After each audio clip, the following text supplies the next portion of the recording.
Hola a todos, bienvenidos a nuestro primer episodio de nuestra segunda temporada de En Vivo desde Behavioral Pills. Ha pasado demasiado tiempo, lo sé, lo siento. La verdad que han sido unos meses muy locos en mi vida personal, profesional, así que pues he estado un poquito alejado del micro, pero lo importante es que estamos de regreso. Lo importante es que vamos a retomar nuestros episodios, conociendo diferentes practitioners en el mundo de Behavioral Science, de Behavioral Design. Y hoy tengo a una invitada súper especial. Y de hecho estoy tratando de cumplir mi promesa que dije en los episodios anteriores de poder contar con invitados, invitadas que ya no solamente sean de Perú, sino de Latinoamérica e incluso cruzando el Atlántico hacia Europa. Así que hoy tengo conmigo a una persona muy, muy especial porque no solamente, digamos, la he conocido aquí cuando estaba trabajando ella misma en Perú en su momento, sino que ahora incluso colaboramos juntos en una misma empresa, así que de verdad le tengo mucho cariño y además que es una profesional muy, muy capa. Su nombre es Silvia Cotone. Bienvenida, Silvia, a nuestro episodio. Creo que es episodio número 7 de En Vivo desde Behavioral Pills. Silvia es Behavioral Consultant en B-Way, una empresa de consultoría de Behavioral Science, a la cual también ahora me he podido sumar hace poco. Pero ella tiene un largo bagaje en Behavioral Science. Ella ha trabajado en Perú en empresa heurística, y ya conocimos a José y a Pedro en episodios anteriores, así que ella formaba parte de esa familia. Ahora está radicando en Barcelona. Silvia además es italiana de nacimiento, pero ha pasado un tiempo aquí en Perú y es una mujer de mundo, así de simple, ¿no? Entonces es una profesional con mucha experiencia y además es docente en el curso de Behavioral Economics para la carrera de Marketing e Innovación en la Universidad de Ciencias y Artes de América Latina, UCAL, aquí en Perú. Y ya para que los dejo un ratito para que se presente y que nos cuente un poquito más de ella, porque de verdad que hay tanto que podría contar que me pasaría todo el programa leyendo su bio. ¿Cómo estás, Silvia? Hola, Choyas, ¿qué tal? Hola a todos. Muchas gracias de verdad por invitarme y me encanta que soy la primera. Muchas gracias, me hace mucha ilusión. Y nada, estoy como encantada de poder hablar contigo y compartir un poco, ¿no?, nuestra pasión, que es la ciencia del comportamiento. Eso es lo más importante. Así es, Silvia, de verdad que estoy súper contento y sí, de hecho, ilusionado porque traes además esta experiencia no solamente en tu aplicación aquí en Perú, sino en tu background en otros países y además mencionar, porque lo voy a poner además en el video, Silvia además tiene su propia página web, así que cuando terminen de ver este video, vayan corriendo a la web para que puedan leer sus blogs. Además, hace entrevistas a diferentes profesionales que las deja ahí también, están publicadas y escribe cosas muy interesantes. Así que de verdad que tenemos a una invitada de lujo. Silvia, como siempre, me imagino, sabrás lo que me gusta tocar en estas entrevistas es conocerte un poco más en términos de tu background. Entonces, cuéntanos un poquito cómo es que descubriste este mundo de Behavioral Science. ¿De dónde vienes? ¿Cuál es tu historia de origen en esta ciencia? Bueno, es una muy buena pregunta, ¿no? La pregunta que todos te hacen, como, ¿qué trabajo haces? Behavioral Science. Ah, ¿y qué es eso? ¿Cómo llegaste ahí, no? Y bueno, tú mismo lo dijiste, tengo un background un poco internacional porque yo estuve estudiando en Italia, ¿no? Empecé mi carrera académica en Italia, estudiando una carrera en idiomas principalmente y economía, ¿no? Entonces todavía no tenía mucho conocimiento de la ciencia del comportamiento, pero sí me encantaba conocer el comportamiento del consumidor. Entonces, un poco entender cómo las personas toman decisiones y sobre todo decisiones de compra. Por eso me encantaba un poco el marketing y también exploraba un poco la psicología, pero no sabía todavía nada de ciencia del comportamiento. Y descubrí, digamos, eso por así, sí, sin quererlo, digamos, ¿no? Creo que como todos o como muchas personas, empecé con un libro y tenía que hacer un examen de inglés y justo mi docente nos sugirió de leer un libro que era Thinking Fast and Slow. Entonces, cuando empecé a leerlo, como que, wow, ¿no? Se abrió como un nuevo mundo y estaba dando un nombre a todo lo que me gustaba, ¿no? La ciencia del comportamiento. Entonces, era el primer año de mi bachillerato, pero ya ahí sabía que quería seguir haciendo una maestría en ciencia del comportamiento. Entonces, de ahí ya como que persistiendo, logré un poco lo que pensé que iba a ser mi carrera y bueno, me encanta, entonces estoy muy feliz que de verdad lo logré, ¿no? Buenísimo, buenísimo, Silvia. De hecho, qué buen libro que mencionas. Mira, te voy a hacer una pregunta en base a mi propia experiencia personal. Thinking Fast and Slow es un libro que a mí personalmente me costó un poco. O sea, no es como, por ejemplo, leer a Dan Ariely, tiene una lectura mucho más fluida. En general, Daniel Kahneman digamos, un poquito más denso. ¿Cómo te fue con ese primer libro? De verdad, te admiro que ese haya sido el libro con el que hayas empezado. Sí, o sea, la idea que me gustó es que estaba hablando de sesgos y heurísticas, que después empecé a entender que era lo básico, ¿no? Los fundamentos de la ciencia del comportamiento. Pero creo que es, o sea, estuve afortunada que empecé el primer año de carrera porque se demoraron como 2 años para leerlo, la verdad. Era hasta en italiano, pero eran conceptos que nunca había escuchado, algunas veces muy complicados. Entonces tuve que hacer como estudiar de verdad, ¿no? Leer el libro, pero después buscar en internet, entender, algunas veces preguntar hasta personas que ya sabían un poco del tema, aunque no había muchas personas que yo conocía directamente que ya trabajaban en eso en ese momento. También con muchos TED Talks. Y después ya pasé, ¿no?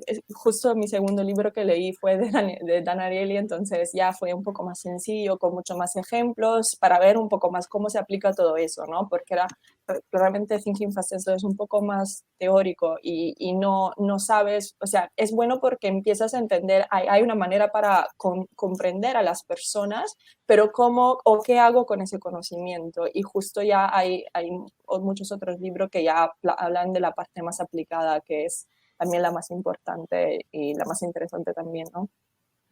Tal cual, tal cual. Y de hecho, qué interesante, qué importante que menciones este tema de la parte aplicada, porque les cuento a todos, justamente una de las cosas que me gusta de conversar con Silvia y ahora trabajar con Silvia, es que no es solamente una profesional que ha estudiado o conoce, porque siempre yo paro repitiendo que el tema de diseño de comportamientos tiene un concepto, o sea, tiene un background importante de teoría que uno debe saber, que debe conocer, pero de verdad que la aplicación es lo más importante y Silvia justamente pues en su día a día tiene, digamos, casos digamos, aplica en diferentes proyectos eh, esta disciplina. Entonces, Silvia, no sé si una pregunta que a mí me hacen con bastante frecuencia y me imagino que a ti también es, ok, ya, chévere, ya leí el libro, me parece interesante, ya entendí los nudges y todos los temas detrás de Behavioral Science. ¿Cómo se aplica? O sea, ¿cómo lo traigo? O sea, ¿qué hago? Miro alrededor y ¿dónde lo aplico? O sea, cuéntanos tú que tienes tanta experiencia ayudando a empresas, organizaciones. O sea, ¿cómo se ve en el día a día el Behavioral Science aplicado? Sí, no, lo más difícil creo que es explicar qué se hace con la ciencia del comportamiento, ¿no? Y siempre cuando tengo que explicar mi trabajo, creo que se me demora como más de 20 minutos para explicarlo concretamente porque tienes que hacer un montón de ejemplos, ¿no? Y yo normalmente utilizo ejemplos prácticos. Trato de hacer entender a las personas que me ocupo de comportamientos y literal cualquier cosa puede ser un comportamiento y se puede llevar a un cambio de comportamiento. Eh, por el COVID siempre un poco ¿no? Hacer el ejemplo de llevar mascarillas, eso es un comportamiento que se puede fomentar, o no sé, el distanciamiento social, todo eso que tuvimos que hacer, que cambiar durante el año pasado, pues son comportamientos que a través de la ciencia del comportamiento se pueden fomentar, ¿no?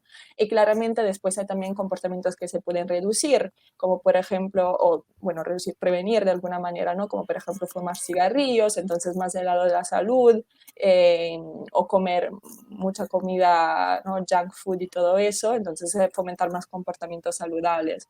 Y lo que trato de que, porque las personas siempre me dicen, entonces lo aplicas al marketing, que creo que es lo más intuitivo.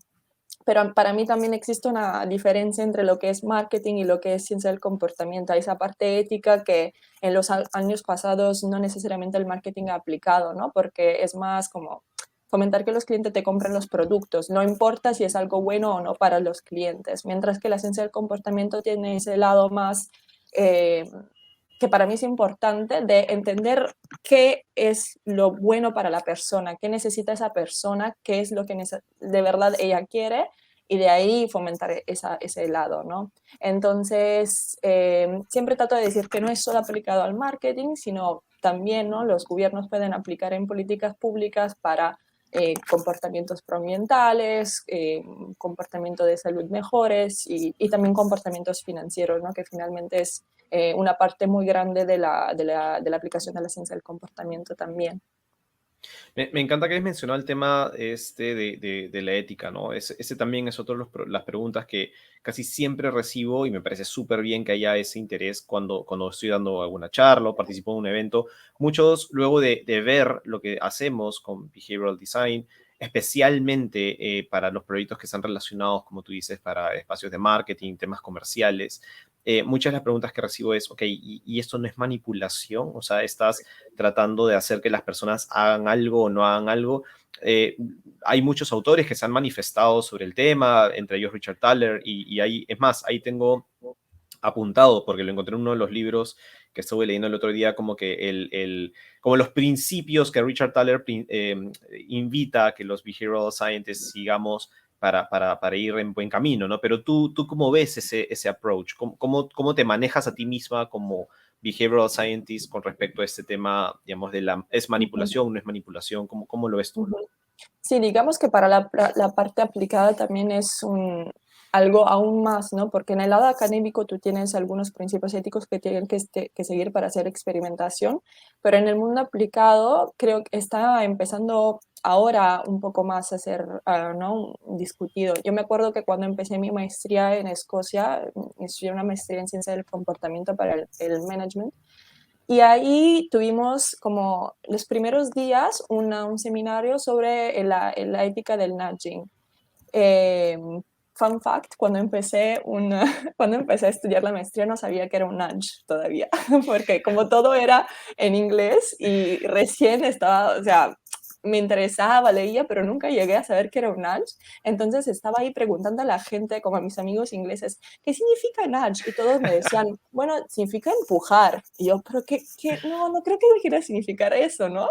Y después, oye, se abrió ahí también un nuevo mundo porque empecé a entender que es un nudge. Pero ya, para volver. Eh, Perdón que te eh, corte, solo me has generado la curiosidad. ¿Cómo se dice nudge en italiano? ¿Cómo lo traducen? ya, lo traducen spinta gentile, que es un poco empujoncito o empujón Como el suave. español, que también le decimos como empujoncito, Sí, pero no le da, o sea, me parece no le extraño da, empujoncito a nudge, es raro, ¿no? Como que... sí, sí, por eso hay que, o sea, no te puedes parar a ese lado, ¿no? Literal.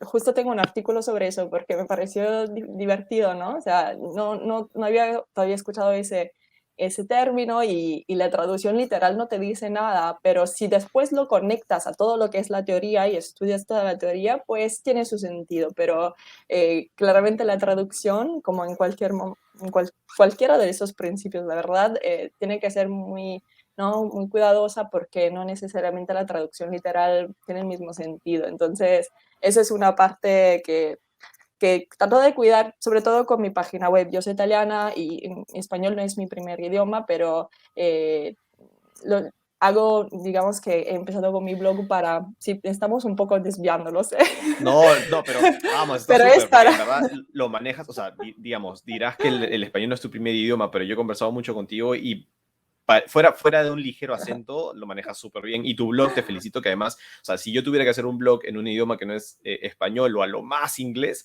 me muero, o sea, no hay forma. Así que te No, pero felicito. es de verdad por eso, ¿no? Por la dificultad que una persona puede tener en aprender algo nuevo, así de nuevo, en otro idioma. Y como yo que estudié en Escocia, hay muchas otras personas extranjeras que están estudiando en el extranjero y no es tan fácil. Entonces, gracias a ti también que haces estos podcasts, es súper bueno porque se puede compartir ese conocimiento en diferentes idiomas. Y yo siempre como, solicito a las personas a hacerlo en otros idiomas porque creo que es súper importante.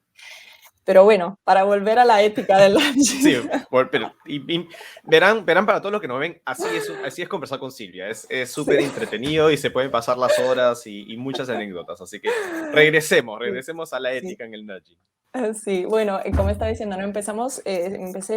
Mi maestría con ese seminario sobre la ética y hasta tuvimos personas de filosofía que venían a hablarnos de la ética y de qué significa de qué significa relacionada a la ciencia del comportamiento. Y no había mucho, pero ya ahora se han creado como principios. Me encanta también que hay las organizaciones que se están creando internacionales que puedan un poco, ¿no? Hacer que se respeten algunos principios. Claramente es una disciplina que está creciendo y está creciendo bastante rápido, ¿no? Entonces, se tienen que afinar un poco estas cosas poco a poco. Y yo, por mi trabajo, ¿no? Lo que trato siempre es lo que estaba diciendo antes, ¿no? Para mí es importante no fomentar un comportamiento cualquiera o lo que tú como persona, como manager, piensas que es lo bueno para las personas, sino que también como clientes, como clientes que quieren trabajar conmigo, trato de decirle, ok, tú tal vez quieres fomentar ese producto, pero es importante comprender lo que es necesario para la persona, cuáles dificultades tiene en relación a ese producto, ese servicio que tú quieres ofrecer, y de ahí comprender lo que ellos necesitan de verdad y poder fomentar ese tipo de comportamiento. Por eso para mí es una sutil diferencia con el marketing, que no es solo, ok, quiero vender, quiero que adquieran esos productos que yo vendo, sino, ok, entiendo, tal vez hago un producto que sea de verdad necesario para la persona y después claramente, ¿no? Fomento la venta y todo, ¿no? Creo que... Buenísimo. No, o sea, súper, estoy totalmente de acuerdo. Es un tema bien interesante y para seguir avanzando, Silvia, hay otro punto que también creo que considerando tu experiencia, no solamente, como tú has comentado, tus estudios y también la experiencia aplicada, tienes además la fortuna de haber podido trabajar para empresas, es decir, ¿no? Compañías grandes o chicas, organizaciones también, digamos, del Estado. Eh, ¿Cuáles son los retos más grandes para que un behavioral designer o scientist sea incluido en el día a día de una empresa? ¿No? O sea, muchos chicos, por ejemplo, que están llevando cursos contigo también, por ejemplo, ¿no? Muchos seguramente están aspirando a poder ser behavioral designers e integrarse en las organizaciones, o algunos ya están en organizaciones y quieren traer la disciplina a la empresa y decirles, oye, apliquemos behavioral science, behavioral design. ¿Cuáles crees que son las barreras que más has encontrado hasta ahora que pudieran ayudar a generar esta conexión en que las empresas digan, así como ahora, por ejemplo, los UX, los UI, los service designers y otros diseñadores ya tienen un espacio en las empresas? ¿Qué sugerirías? O sea, ¿cuáles son esas barreras y qué te ha funcionado a ti? ¿Qué sugerirías para tratar de sobrepasarlas? Ujú. Bueno, yo empezaría considerando las empresas que no conocen la ciencia del comportamiento, porque la verdad es que si una empresa ya conoce la ciencia del comportamiento y el impacto que puede tener, es mucho más sencillo. Pero con las empresas que no conocen y sobre todo no saben el impacto, porque no es tanto explicar qué es la ciencia del comportamiento, ¿no? Sino explicar con ejemplos aplicados, con experimentos que se han hecho, cómo puede impactar, qué impacto tiene realmente en la sociedad, en los ciudadanos, en los clientes de las empresas, etcétera. Entonces, digamos que en ese aspecto hay literal que convencer a las personas, como que con la ciencia del comportamiento se puede hacer algo y se puede hacer algo bueno e impactante. Pero entonces esa es la primera barrera, un poco que las personas dudan de lo que de verdad se puede hacer. Claramente es como una herramienta innovadora, ¿no? Algo nuevo y sabemos que las personas suelen estar con el status quo, entonces tenemos que superar eso, ¿no? Que debería ser sencillo, pero como esa disciplina no es fácil, no es fácil cambiar comportamiento, cambiar percepciones, entonces tampoco es fácil para hacer eso. Pero claramente cuando una empresa ya conoce el impacto o ya, digamos, están implementando un poco, o están tratando de implementarlo en su día a día, entonces ya es un trabajo más libre que podemos hacer, ¿no? En el sentido de que podemos libertad empezar a experimentar, a aplicar los principios, a crear soluciones que de verdad pueden cambiar comportamientos. no es fácil. Te doy toda la razón, o sea, vivo todo lo que has dicho, lo he vivido tal cual, ¿no? Efectivamente Exacto. es, si bien creo que personas como tú y como yo, y de hecho es curioso, tengo una amiga que además muy pronto también le invitaré a este programa, Mafer Valdés, tú también la conoces, no sé Sí. si han trabajado ya juntas. Mafer Valdés ahorita está justamente estudiando en Londres su maestría y, y me comentaba de lo desarrollado que está la industria de Behavioral Science allá. Es decir, allá hay oferta de trabajo por todos lados porque las empresas están contratando Behavioral Scientists por todas partes porque ya, digamos, ya está claro cuál es el aporte que da, qué se puede hacer con este rol y los quieren en sus filas. En cambio, en otros países, en este lado, además en donde estoy yo, más en América y especialmente en América Latina, porque separando a Estados Unidos, que es más desarrollado todavía, ese reto, como tú dices, de, ok, ¿cómo te demuestro primero para qué me necesitas? ¿No? Entonces estoy súper alineado con lo que mencionas porque también Exacto. la vivo. Sí, no, y Está, totalmente. Si consideramos justo o sea, el nombre Behavioral Science Consultant o Behavioral Researcher, Behavioral Scientist, cualquier nombre, cuando yo me estaba graduando hace 3 años, no sabía qué buscar, o sea, estaba recién empezando a trabajar y no sabía qué buscar, ¿no? O sea, ¿cuál es mi trabajo ahora? ¿Cómo hago para postular a una empresa y decirle qué hago ciencia del comportamiento?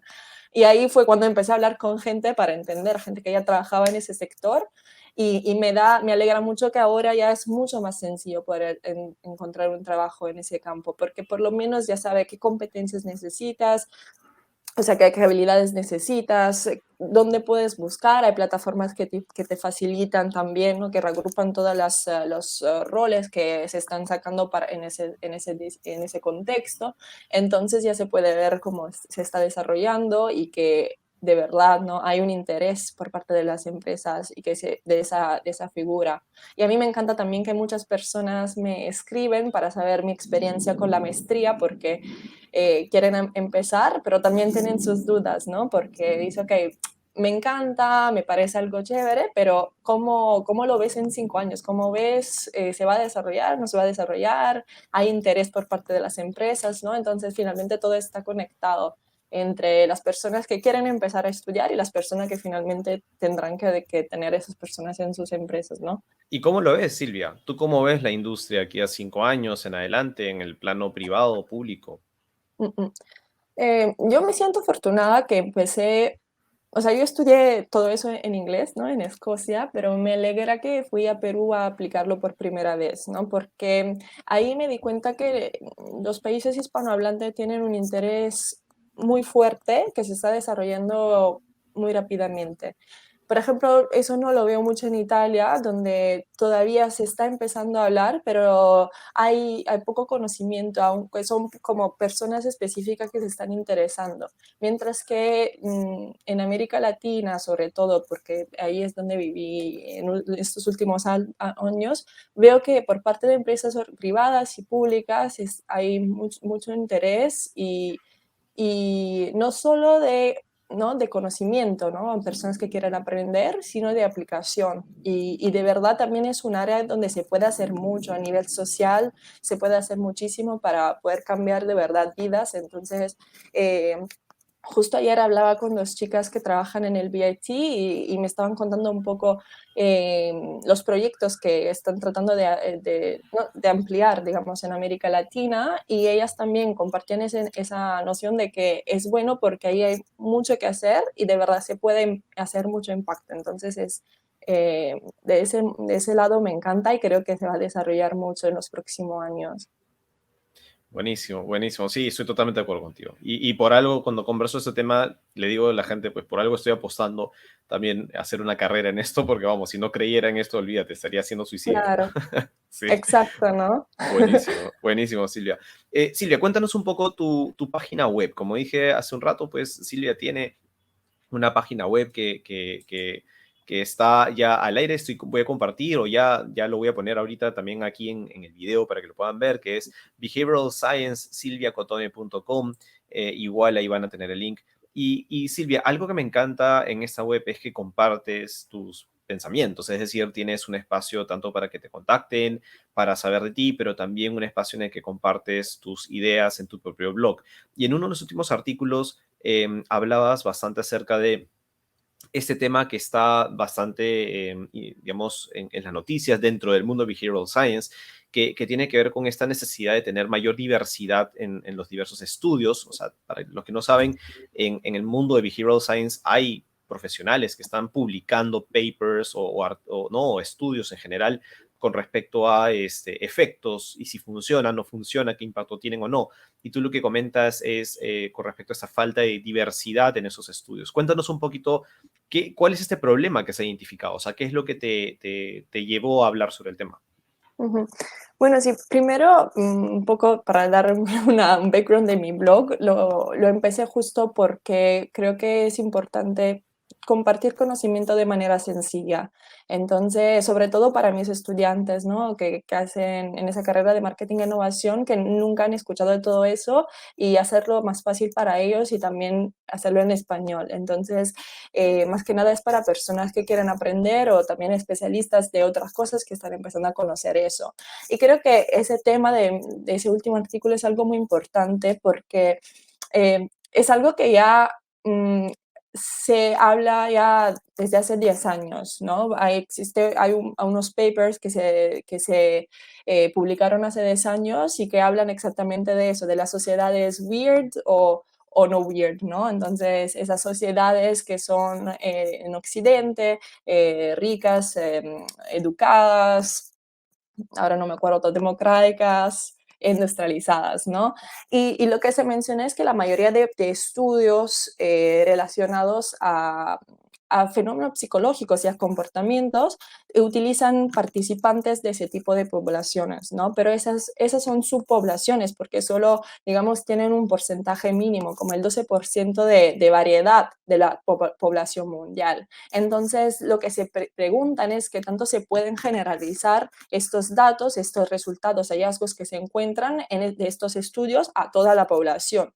Entonces, lo que falta es un poco agregar esa parte de diversidad cultural, de diversidad social, que muchas veces o que hasta el momento no se ha tenido en consideración. Y por eso es importante no solo tener proyectos en diferentes partes del mundo con muestras diferentes, sino colaborar con personas locales, ¿no? Con empresas que actúan, que conocen las características locales y de verdad pueden adaptar todas las medidas, los experimentos, los diseños de experimentos y de soluciones a esas características locales. Entonces, por eso el tema es un poco no solo experimentar con muestras diferentes, ¿no? Con países diferentes, sociedades diferentes, sino también contextos diferentes para poder ver cómo los fenómenos psicológicos cambian, y para ver, ¿no? Porque no podemos decir que todo es universal, algunas cosas sí, o sea, algunos principios básicos de la ciencia del comportamiento todos los compartimos, pero otros no se pueden encontrar si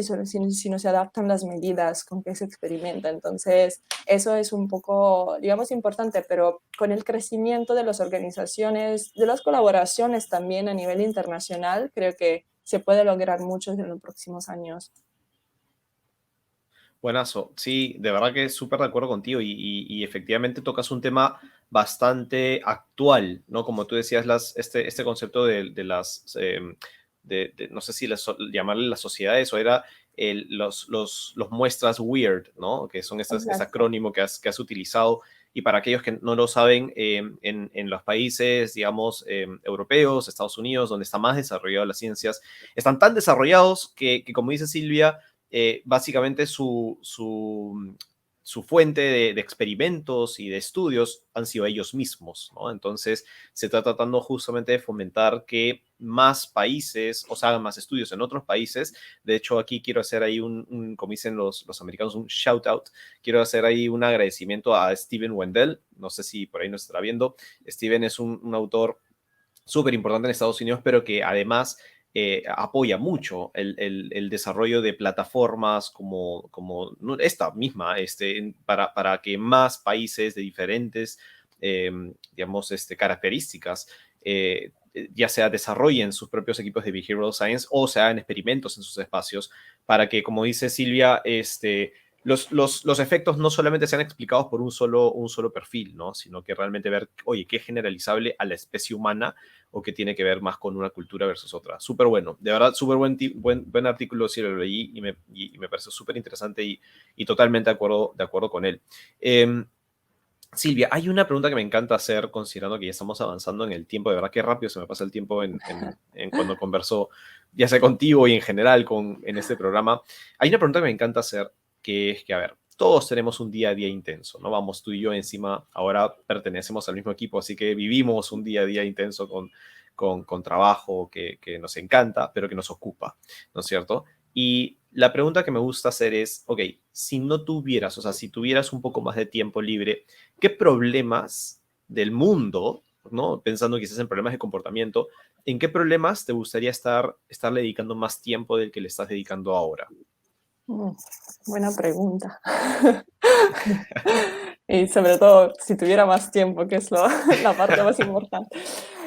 Bueno, digamos que más bien, creo que hay muchas cosas que, ¿no? En que yo y otros especialistas se podrían enfocar. Creo que todo depende de tus intereses, ¿no? Hay personas que tienen interés en aplicar, ¿no? Para el bien social, entonces más en políticas públicas. Y por mi lado yo tengo, digamos, ese interés más o pasión hacia la aplicación de la ciencia del comportamiento en el marketing, ¿no? Entonces, más a entender el comportamiento del consumidor. Y es justo también por lo que te decía antes de la parte ética, que creo que un poco ha venido faltando, ¿no? En el marketing y sobre todo en esa parte, esa línea entre manipulación y persuasión y lo que la ciencia del comportamiento en realidad hace. Entonces, y también no veo, no hay muchísima aplicación de la ciencia del comportamiento en el marketing.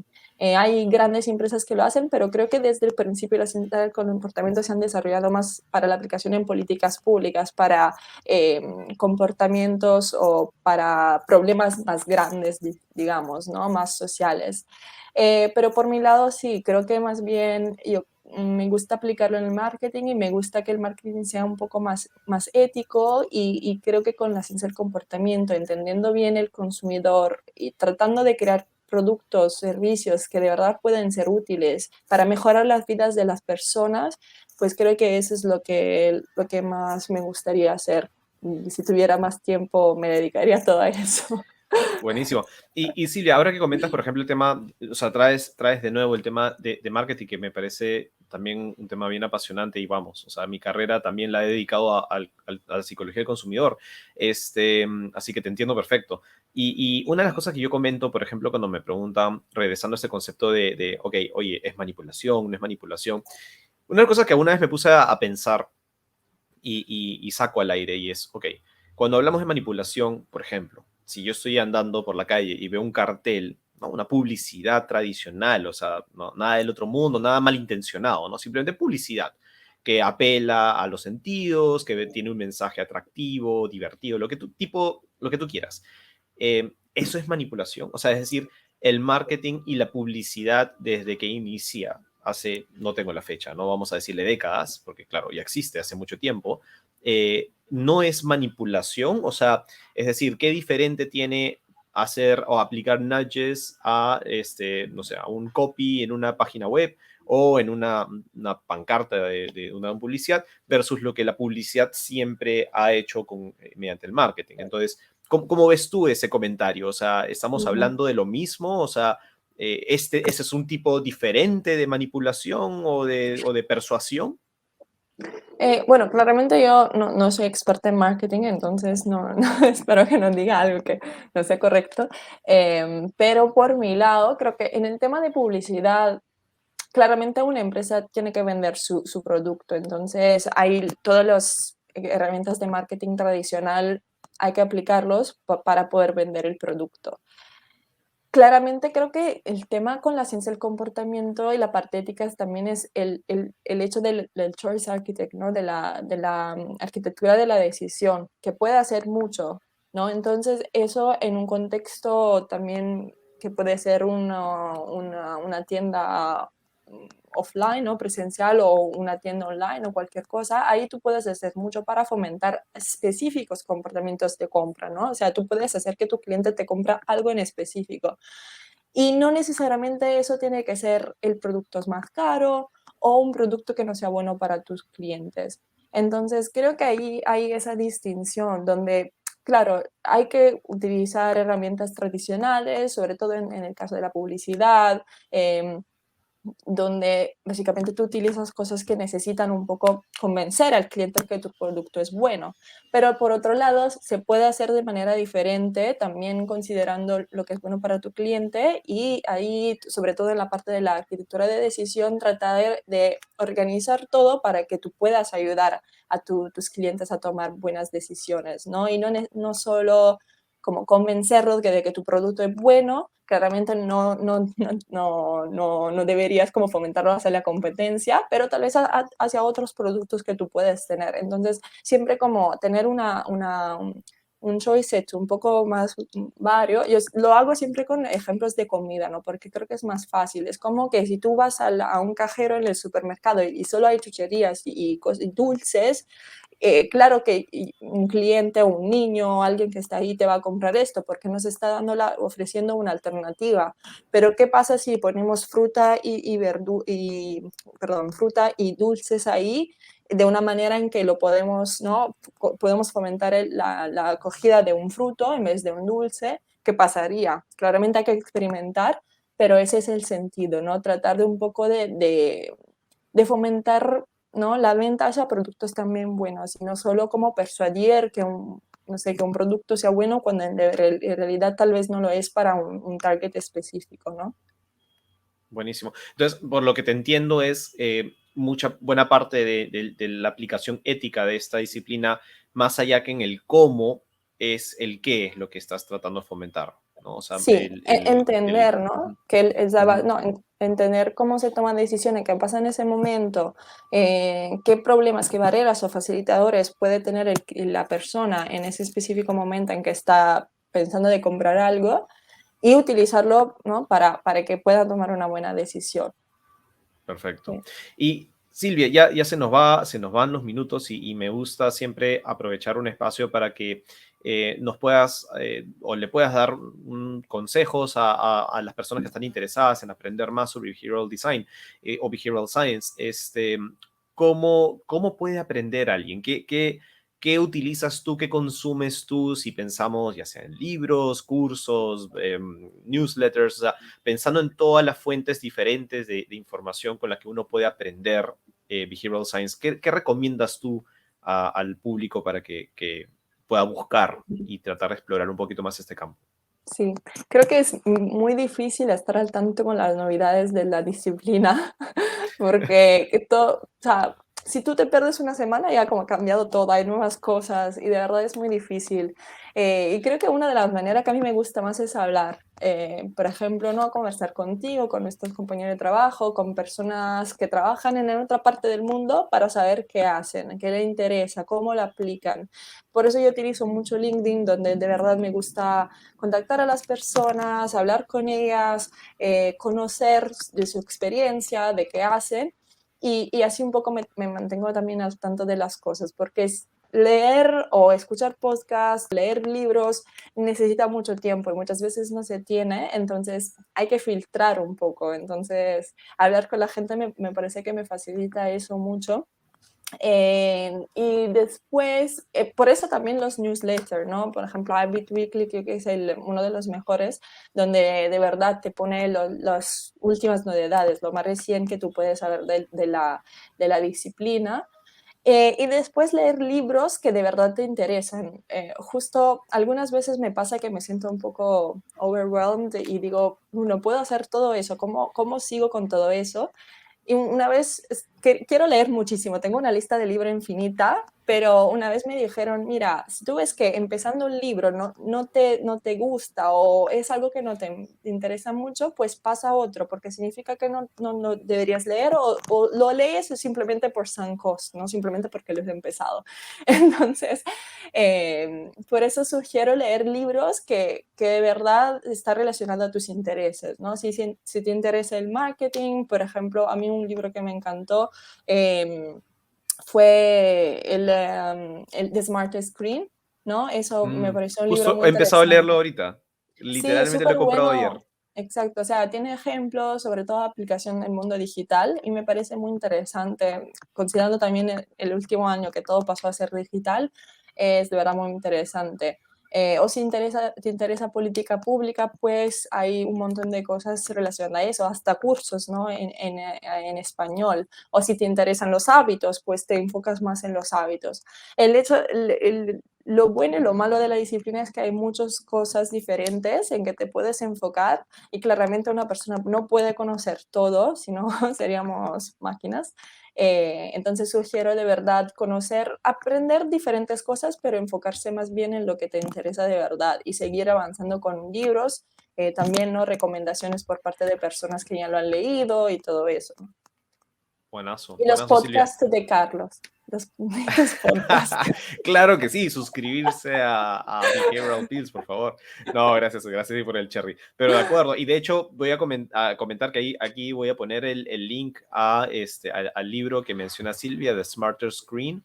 El nombre del autor siempre me cuesta. De hecho, como recién acabo de empezar a leerlo, no lo tengo ahorita Creo que perfecto. de Shlomo Bernatzi y Sí, Jonah Shlomo Lehrer. Bernatzi, correcto. Sí, Ujú. mira, buen dato porque Maffer también me lo recomendó, así que he empezado a leerlo hoy día y está súper interesante. Y totalmente de acuerdo Genial. contigo, Silvia. Yo también, bueno, yo tengo un hábito de leer libros y justamente, vamos, no es que toda mi vida he leído, pero siguiendo esa misma línea y coincido contigo. De hecho, en un lugar leí que si no te enganchas en las primeras 30 páginas de un libro, ya déjalo. ¿No? O sea, porque se Okay. supone además que los libros en teoría están hechos para que te enganches en esa primera cantidad de páginas. Si no, lo que viene, nada que ver. Entonces, Sí, buen tip, sí, es buen tip. verdad. Es verdad también que algunos libros tienen contenido teórico siempre que igual es interesante, entonces hay que evaluarlo en cada libro, pero sí, mejor Buenísimo, enfocarse en buenísimo. lo que sí te interesa de verdad. Ojalá que algún día en tu página web veamos entonces una selección de los libros que Silvia recomiende para justamente evitar tener que comprar libros y luego desecharlos, ¿no? A lo mejor que Exacto. siempre es bueno tener libros recomendados y también recomiendo mucho seguir el newsletter de Habit Weekly de Samuel Salzer, que de verdad Sam ha hecho un excelente trabajo en curar toda la información, porque lo que dice Silvia es súper cierto. Hay tanta información ahora, hay tantos newsletters, tantos podcasts y demás que sería imposible estar al tanto de todo, ¿no? Pero Habit Weekly creo que hace un buen trabajo curando esa información y mandándonos lo más relevante, ¿no? Lo más importante. Y de verdad que Sam se ha vuelto una celebridad. Ahora habla con los top de los top. Es un tipo extraordinario. Sí, igual la Sí. comunidad es, ¿no? Pequeña, finalmente todos nos conocemos, por eso yo siempre digo, hablar es lo mejor porque puedes conocer las personas y no solo lo que tú ves, sino cómo son realmente y la mayoría de personas en la ciencia del comportamiento son maravillosas. Totalmente de acuerdo contigo, totalmente de acuerdo contigo. Silvia, se nos acabó el tiempo, pero una de Genial. las últimas cosas que me gusta hacer es dejarte la pantalla, sacarme un ratito de esta imagen y dejarte unos segundos para que nos des últimas reflexiones, palabras de sabiduría de la gran Silvia Cotone, en base a tu experiencia, que quieras transmitirle a la gente. Así que te dejo, la pantalla es toda tuya. Wow, nunca me pasó de ser así con mucha atención, ¿no? Gracias, Carlos. Nada, de verdad para mí, yo siempre me trato de hablar con personas que están empezando a conocer la disciplina y que claramente no es fácil encontrar, no sé, la maestría correcta, el curso correcto, la mayoría de cosas son en inglés, entonces no es fácil aprender algo en un idioma diferente. También porque la mayoría de personas que me contactan para conocer estas cosas son extranjeros de Italia, de América Latina, de España. Y lo que sugiero es siempre, ¿no? Lo que dije, conocer a la a las personas, sus experiencias, conocer un poco cómo va a ser, ¿no? La experiencia en la maestría, qué voy a aprender, cómo quiero aplicarlo. Lo bueno de la disciplina es que se está desarrollando muy rápidamente y hay contenido de ¿no? Podcasts, newsletters, artículos, hay muchísimos contenidos, pero lo importante es saber, ¿no? Conocer la información que se está leyendo. Eso es una cosa importante. No se puede simplemente leer las cosas porque alguien lo ha escrito, sino aprender a criticar también, ¿no? Lo que es bueno y lo que es malo. No es fácil y claramente nos podemos equivocar porque somos personas, pero poder conocer, no ser capaces de conocer cuál es la verdad o no, un paper que tal vez no necesariamente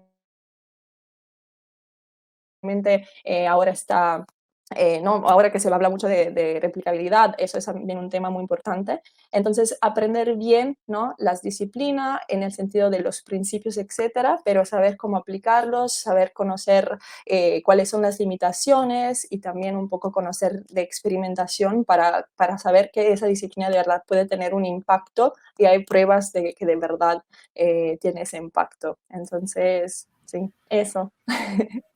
Buenísimo, buenísimo. Excelente palabra de sabiduría, Silvia. Y no Ya, has dicho nada, eso me sorprendió mucho.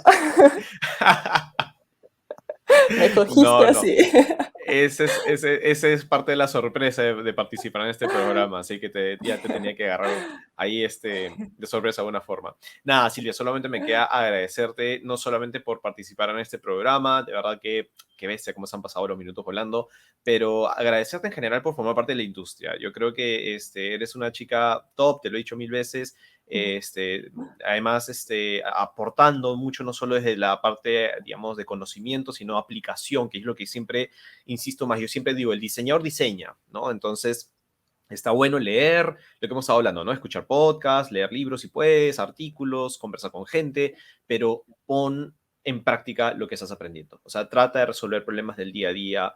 Yo trato de hackear mi vida todo lo que puedo. Mi esposa está harta de todas mis ideas y como que laboratorios raros de diseños de comportamientos y le pido cambiar mil cosas en la casa porque no están ayudando a ciertos comportamientos, pero es la manera en la que mejor puedes aprender. Así que, verdad, Silvia, te agradezco por todo el aporte. Ya nos vemos el lunes en la chamba. De verdad que es un orgullo para mí el poder colaborar contigo y haber coincidido de esta forma. Así que gracias nuevamente por sumarte al show. Muchas gracias a ti y muchas gracias a todos que te escuchan porque de verdad es contenido muy valioso y las personas con que hablas son muy capos. Entonces, me encanta tu podcast. Buenazo, gracias Silvia. Y sigan a Silvia en su página web, ya dejé el link. Y síganla en LinkedIn también, porque también comparte mucha información. Listo, gracias Silvia. Y entonces se acabó nuestro programa con la gran Silvia Cotone. De verdad espero que lo hayan disfrutado mucho.